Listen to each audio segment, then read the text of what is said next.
Once upon a time, there lived a lion in a forest.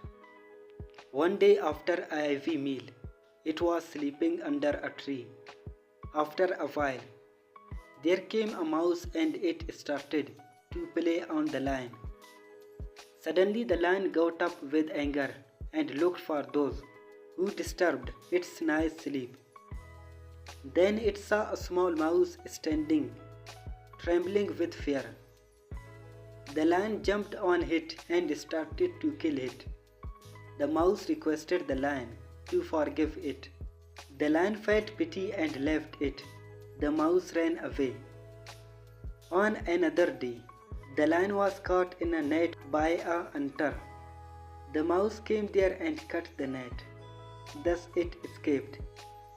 Thereafter, the mouse and the lion became friends. They lived happily in the forest afterwards.